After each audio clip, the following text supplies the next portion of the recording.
ભગવદ ગીતા કહે છે, જ્યારે મન અશાંત થાય ત્યારે સાચું યુદ્ધ અંદર જ જન્મે છે. અને એ યુદ્ધ જીતવાનો માર્ગ પણ આપણું મન જ બતાવે છે.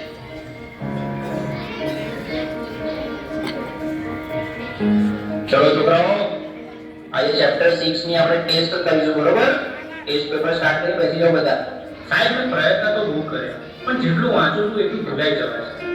મારું ધ્યાન બેસતું જ નથી. અરે ધ્યાન બેસાડવું પડે બેટા. આ રીતે તો એક્ઝામમાં તકલીફ પડશે, મને ખબર છે. પણ સાહેબ તમે જેટલું કહો છો યાદ રાખ, થોડું ભણી લે. પણ મને અંદરથી એવું લાગે છે કે હું કંઈ જ નહીં કરી શકું. અરે શાંતિ રાખ, થોડો શ્વાસ લે, પાણી પી, બધું ઠીક થઈ જશે. આટલી ચિંતા ના કરીશ. ના સાહેબ, બધું હાથમાંથી નીકળી રહ્યું છે. મને સમજાતું નથી મારી જોડે શું થઈ રહ્યું છે.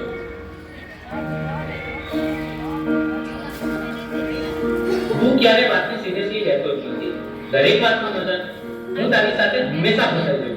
અરે પણ હું શું બોલ્યો? હવે આપણે સામાન્ય વાત તો કરતા હતા. તને આ બધું ઓકે અને મજાક લાગે છે, પણ જે વસ્તુ મને નથી ગમતી એને પણ તું મજાક માને છે. હવે સવાલ નથી થયો. અરે આટલી નાની વાતમાં આટલું તો રિએક્ટ કેમ કરે છે? આજે તું હજી નથી બિહેવ કરી રહ્યો છો. શું થયું? મને પોતે જ સમજાતું નથી. બસ મારું મગજ હવે ચાલતું નથી. મને યાર થોડો સમય એકલો રહેવા દે.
હવે તો એવું લાગે છે કે કોઈ મદદ કરવાનું નથી.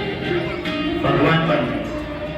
આ બધું હું એકલો જ ભોગવી રહ્યો છું અને અંદરથી પણ તૂટી રહ્યો છું.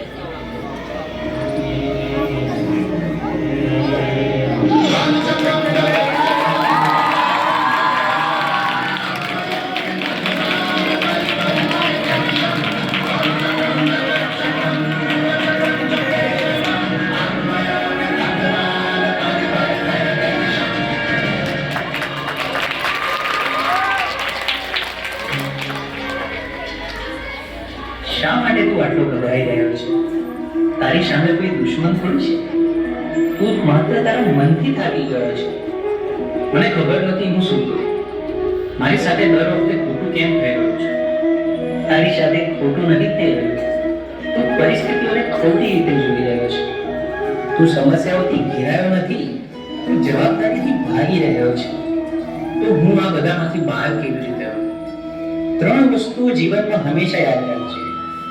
સત્ય બોલ, ભલે મુશ્કેલ લાગે. ધીરજ રાખ, કારણ કે ડર હંમેશા છેલ્લે ભાગી જશે. પોતાને દોષ ન દે. બદલાવ લાવવા તો પૂરતો છે. તારા અંદર જે પ્રકાશ છે તેને જાગૃત કર. બાકી બધું પોતે જ ઠીક થવા લાગશે.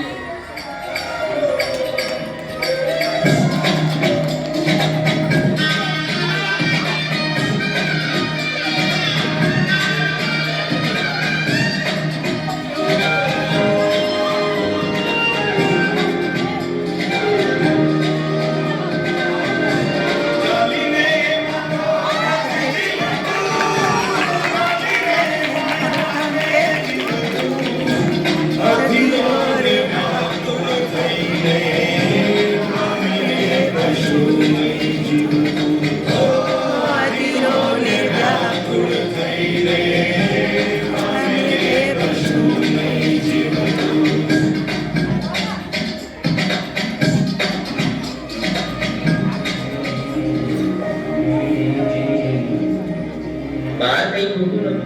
રસ્તો તો અંદર જ.